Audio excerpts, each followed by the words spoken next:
Kuta Arya dan Legian hampir paling parah terdampak dari efek dari pandemi yang berkepanjangan ini.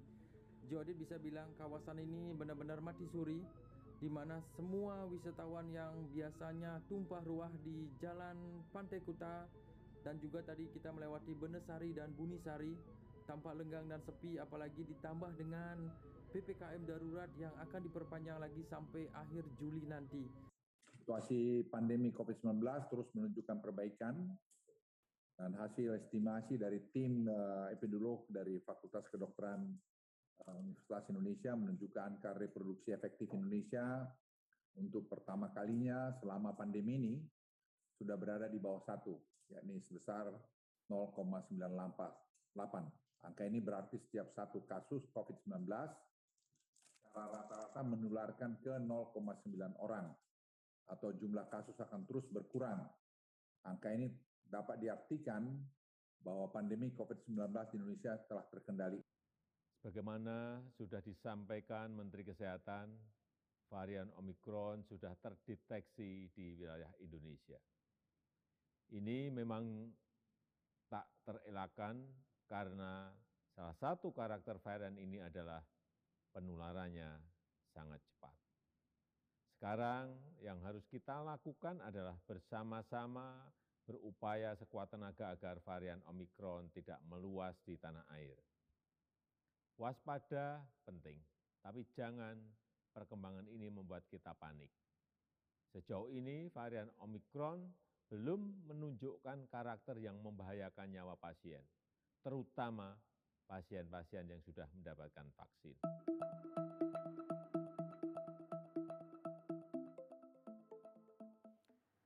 Selamat malam, Anda menyaksikan Forum Christian. Pemirsa, di penghujung tahun 2021 ini kami mengajak Anda untuk berefleksi, melihat ke belakang untuk bersama-sama kita menyiapkan diri menghadapi tantangan bersama di 2022.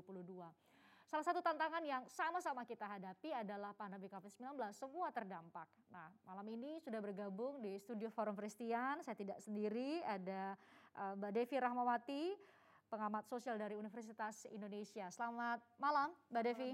Terima kasih sudah bergabung di Forum Christian. Ada 3 bapak-bapak yang terhormat yang sudah bergabung bersama kita secara virtual. Saya sapa yang pertama, Bapak Dante Saxono, Wakil Menteri Kesehatan. Selamat malam, Pak Dante. Selamat malam, Mbak Christian. Terima kasih sudah join. Ada Pak Mahendra Siregar, Wakil Menteri Luar Negeri. Selamat malam, Pak Mahendra. Selamat malam, Mbak Christian. Terima kasih sudah bergabung. Ada Pak Diki Budiman yang menyertai kami dalam setiap pembahasan mengenai pandemi COVID-19 di Forum Christian. Selamat malam, Pak Diki. Selamat malam, Mbak Christian dan semuanya. Baik, terima kasih Pak Diki sudah bergabung juga. Saya mulai dari Pak Dante terlebih dahulu. Pak Dante mungkin bisa menunjukkan kepada kami hari-hari ini secara angka terjadi penurunan mereka yang positif COVID-19 selama ini atau dari tahun 2020 hingga 2021. Hal apa yang kita pelajari yang kemudian menjadi bahan untuk menyiapkan berbagai kebijakan terbaik di 2022 untuk kita semakin lebih baik lagi dari sektor kesehatan. Silakan Pak Dante. Jadi pandemi sudah mengajarkan kepada kita bagaimana angka itu naik sejalan dengan angka adanya mobilitas yang juga meningkat. Kemudian protokol kesehatan yang diterapkan di masyarakat menyebabkan hal ini menjadi lambat laun menjadi menurun. Kemudian pandemi yang sudah kita hadapi bersama-sama pada saat bulan Juni dan Juli menunjukkan angka peningkatan yang sangat tinggi dan mencapai puncaknya, mengajarkan pada kita bagaimana sulitnya mengatasi masa-masa puncak tersebut. Sehingga kalau kita bisa melakukan refleksi diri, beberapa hal harus kita lakukan, terutama dari sektor hulu. Sektor hulu yang harus ditangani adalah masalah protokol kesehatan yang harus dipatuhi oleh masyarakat. Dengan menerapkan 5M yang baik, maka masyarakat bisa ikut membantu mengatasi pandemi ini sehingga tidak akan naik di tahun 2022 mendatang. Kemudian pengetatan pandemi tersebut, penanganannya kami fokuskan pada 4 pilar utama. Yang pertama adalah deteksi. Deteksi berkaitan dengan surveillance dan testing, tracing yang banyak dan adekuat di masyarakat. Kemudian treatment. Treatment ini berkaitan dengan bagaimana kita mengatasi tersebut dengan cara mengakomodasi dan meningkatkan jumlah perawatan di rumah sakit yang memadai. Kemudian 3 adalah vaksinasi. Vaksinasi ini dikerjakan secara maksimal dan terakselerasi dengan baik. Dan yang keempat, yang terakhir adalah peran serta masyarakat melakukan protokol kesehatan yang maksimal. 4 hal tersebut merupakan pelajaran yang baik yang kita petik dari tahun 2021 ketika kita menghadapi krisis pandemi yang meningkat, kemudian saat ini sudah melandai dan turun. Baik, Pak Mahendra, salah satu tadi disebutkan oleh Pak Dante adalah mengenai vaksinasi, capaian vaksinasi. Leading sektor di vaksinasi melalui diplomasi vaksin untuk bisa menyediakan suplai vaksin yang dibutuhkan dalam negeri adalah Kementerian Luar Negeri. Pak Mahendra juga bisa menjelaskan kepada kami, diplomasi vaksin yang sudah dilakukan di tahun 2020 hingga 2021, kemudian disiapkan untuk 2022 nanti seperti apa, Pak? Terima kasih kesempatannya. Pertama, kalau refleksi ke belakang ya, pada 2020 utamanya pada saat kita menyadari bahwa kondisi untuk memproduksi vaksin di dalam negeri belum dimungkinkan, maka satu-satunya cara adalah memperoleh akses bagi vaksin yang diproduksi di beberapa negara yang sudah mulai pada saat itu melakukan penelitian, pengembangan, dan kemudian clinical test.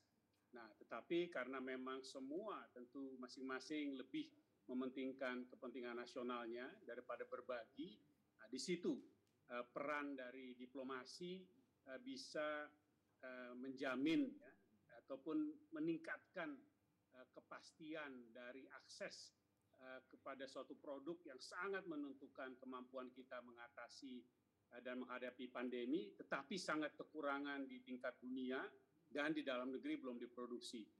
Alhamdulillah dengan produksi yang kemudian berlangsung di beberapa negara tadi, kita pun memiliki akses melalui pendekatan dan diplomasi yang ditunjang dengan kemampuan APBN di dalam negeri yang memang pada saat itu sejak awal antara pemerintah dengan DPR langsung menyetujui suatu APBN contingency yang berada di atas ambang atas dari defisit yang biasanya dimungkinkan.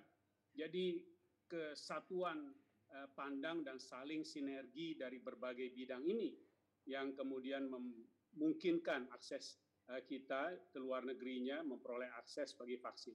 Nah, itu yang dilakukan secara nasional. Tetapi di kancah internasional dan global, kita pun memainkan peran penting menjadi anggota dari Gavi IMC yang intinya memperjuangkan distribusi yang merata dan akses yang lebih baik bagi negara-negara berkembang yang sebagian besarnya memang tidak memproduksi vaksin dan apalagi tidak memiliki kemampuan belanja untuk membeli. Nah, ini menjadi sangat diperlukan untuk di tingkat global dan kita menjadi salah satu co-chair di sana, Bu Menteri Luar Negeri, bisa mendorong sense of urgency bahwa akhirnya tidak akan pernah dunia menyelesaikan masalah pandemi kalau ada negara yang tertinggal, kalau ada orang yang tertinggal dari akses kepada vaksin, kepada obat, maupun pada alat kesehatan. Jadi semangat untuk kebersamaan dan kemudian global leadership itu juga yang menjadi acuan utama bagi diplomasi Indonesia di tingkat global. Nah, kedepannya pada saat kita sudah memperbaiki akses secara bilateral melalui tadi berbagai langkah maupun secara global, ini mendorong waktu bagi kita untuk memproduksi di dalam negeri pada gilirannya. Karena bukan saja untuk menghadapi pada saat ini, tapi juga antisipasi. Tentu kita sangat tidak mengharapkan, tapi kita tidak boleh menutup kemungkinan bahwa pandemi ataupun endemi yang bisa membawa persoalan seperti yang tadi ini, jangan sampai kita tidak memiliki kapasitas di dalam negeri serupa di waktu yang akan datang. Sekarang ke 2022, kondisinya lebih menjadi kombinasi tadi. Tetap mendukung untuk kemungkinan vaksinasi, apalagi menuju program booster, tapi di lain pihak juga mendorong produksi di dalam negeri melalui berbagai kemitraan internasional yang juga kami ikut memfasilitasi dan mendorongnya, dan di lain pihak juga mendukung Kementerian Kesehatan, Kementerian BUMN dan para produsen vaksin untuk meningkatkan kapasitas masing-masing sehingga kita betul-betul bisa memproduksi dalam waktu yang dekat.